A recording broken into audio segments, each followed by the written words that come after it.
இந்திய வங்கி ஊழியர் சம்மேளனம் தமிழ்நாடு ஆர்ப்பாட்டம். சென்னை வள்ளுவர் கோட்டத்தில் இந்திய வங்கி ஊழியர் சம்மேளனம் தமிழ்நாடு சார்பில் ஆர்ப்பாட்டம்.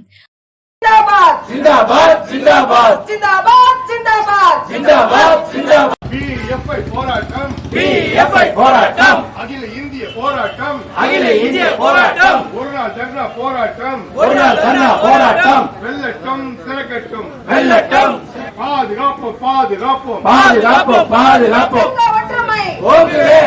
வெல்லட்டும் வெல்லட்டும் வெல்லட்டும் வெல்லட்டும் வெல்லட்டும் வெல்லட்டும் வெல்லட்டும் வெல்லட்டும் மாநில தழுவிய போராட்டம் வெல்லட்டும் வெல்லட்டும் வெல்லட்டும் வெல்லட்டும் பிஎஃப்ஐ போராட்டம் வெல்லட்டும். அப்போது பேசிய ரவிக்குமார், தற்போது பொதுத்துறை கூட்டுறவு கிராம வங்கிகளை பாதுகாக்க வேண்டும்.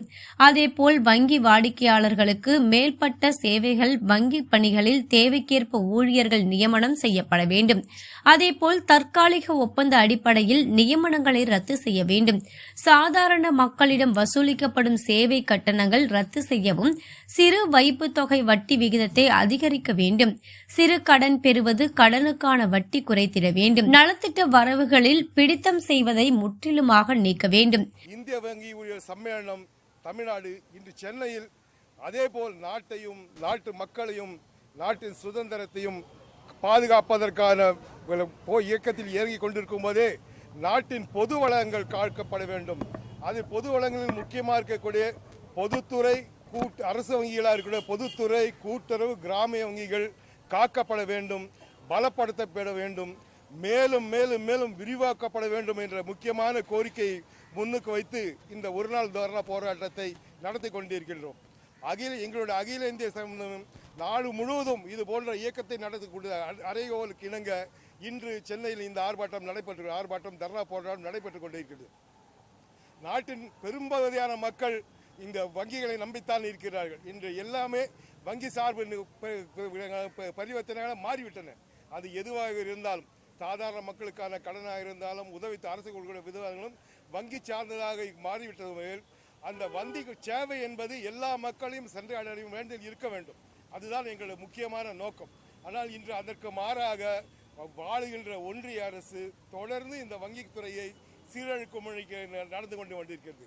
அது பல லட்சம் கோடி ரூபாய்கள் வாராக்கடன்கான பெரும் முதலாளிகள் பெருநிறுவனங்களும் கொடுக்க வங்கிக்கு திரும்பி வரவில்லை. அதை திரும்பி எடுப்பதற்கு எந்த நடவடிக்கை எடுக்காமல் அதை வெறும் ரைட் ஆஃப் செய்வது என்பது அதை மூடி வெறும் சிறு அற்பத்தொகை பெற்றுக் கொண்டு அதை கணக்குகளை மூடி என்பது அரசாங்கம். இதனால் பல லட்சம் கோடி மக்களுடைய சாதாரண மக்களுடைய சேமிப்போடும் நஷ்டமாகிறது. அதே நேரத்தில் வாடிக்கையாளர்களும் பல ஆயிரம் கோடி ரூபாய்கள் சேவை கட்டணமாக வங்கி கடைகள் வங்கிகளின் சேவையில் ஆரம்பிக்கப்பட்ட சேவை நிறுவனங்கள் இன்று பல சாதாரண மக்களிடம் அரசு உதவித்தொகை பெறுவதற்காகவும், மாணவர்கள் கல்வித்தொகை பெறுவதற்கும், முதியோர்களுக்கு ஆரம்பித்த கணக்குகளில் எல்லாம் சேவை கட்டணம் என்று பல 100 ரூபாய் 200 ரூபாய் 300 ரூபாய் என்று அவர்களுக்கு தெரியாமையே பிடித்தம் செய்வது. இதனால் அரசாங்கத்துடைய நோக்கம் நிறைவேறாமல் போகிறது. இந்த சேவை கட்டணத்தினால் குறைந்தபட்சம் ஒவ்வொரு ஆண்டும் அரசு நிறுவனங்கள் 8000 கோடி ரூபாய் லாபம் சம்பாதிப்பதாக அரசனுடைய அறிவிக்கை கூறுகின்றன. இது சாதாரண மக்களுடைய பிடிக்கப்படுகிற பணம்.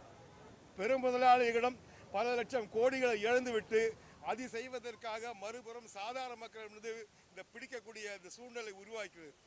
வங்கி கிளைகள் இன்னும் மேலும் மேலும் மேலும் பலரும் தொடர்ந்து வங்கியை சார்ந்து வரும்போது, வங்கி சேவைகளை சார்ந்து வரும்போது வங்கி கிளைகள் மூடப்படும். அவர்கள் பல கிளைகள், பல ஆயிரம் கிளைகள் ஒவ்வொரு வருடமும் மூடப்பட்டு கொண்டே இருக்கின்றன.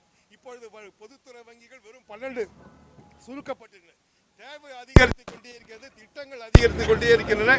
அதை கொடுப்பவை வெறும் பொதுத்துறை நிறுவனம் கூட்டுறவு கிராம வங்கிகளாக மட்டும்தான் இருக்கும் போது அந்த கிளைகளை மூடி அந்த கிளைகளில் தேவையான ஊழியர்களை கொடுக்காமல் ஊழியர்களுக்கும் இருக்கக்கூடிய ஊழியர்களுக்கும் வாடிக்கையாளருக்கும் தேவையற்ற ஒரு சமூகமற்ற ஒரு சூழ்நிலை உருவாக்குள்ள அரசாங்கமும் வங்கி நிர்வாகங்களும் செயல்பட்டு கொண்டிருக்கின்றன. தேவையான அளவு அந்த எல்லா கிளைகளையும் எல்லா வங்கிகளும் தேவையான அவர்கள் ஊழியர்கள் கொடுக்கப்பட வேண்டும். பல கிளைகள் பல வேலைகள் வங்கி வேலைகள் இப்போ தற்காலிக வேலைகளாக மாற்றப்பட்டு கொண்டிருந்தன. அவை அனைத்தும் நிரந்தர பணிகளாக மாற்றப்பட வேண்டும். புதிதாக இப்பொழுது அப்ரண்டிஸ் முறை கொண்டு இருக்கிறது.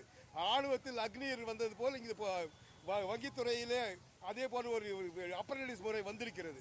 ஒரு வருடத்திற்கு இந்த படித்து பல லட்சம் மக்கள் இருக்கிற இளைஞர்கள் இருக்கும்போது அவர்களுக்கு நிரந்தரமான வாழ்க்கை கொடுப்பது, அவர்களுக்கு நிரந்தரமான ஒரு வாழ்வு ஆதாரம் கொடுப்பது இந்த அரசாங்கத்தோட வெல்ஃபேர் ஸ்டாண்டோட கடமை. அதை விட்டுவிட்டு இவர்களை ஒரு வருட கான்ட்ராக்ட் முறையில் கொண்டு வருவது என்பது இந்த ஒரு வருடம் போட்டு திருப்பிமார்கள் வெளியில் நிற்பதற்கான சூழ்நிலை தள்ளிவிடப்படும். இன்னும் அதிகமான வேலை வாய்ப்பின்மை அதிகரிக்கும். அதனால் நிரந்தரமான ஊழியர்கள் நிறுத்தப்பட வேண்டும். அப்ரண்டிஸ் முறை கொடுக்கக்கூடாது. வங்கிகளில் படிக்கக்கூடிய தற்காலிக பணியாளர்கள் நிரந்தரப்பட வேண்டும். டிஎன்எஸ்சி கூட்டுறவு வங்கியும் 23 மாவட்ட மத்திய கூட்டுறவு வங்கிகளையும் இணைத்து தமிழ்நாடு வங்கி என்று உருவாக்கிட வேண்டும். அதேபோல் நகர கூட்டுறவு வங்கிகளை மண்டல அளவில் இணைத்திட வேண்டும்.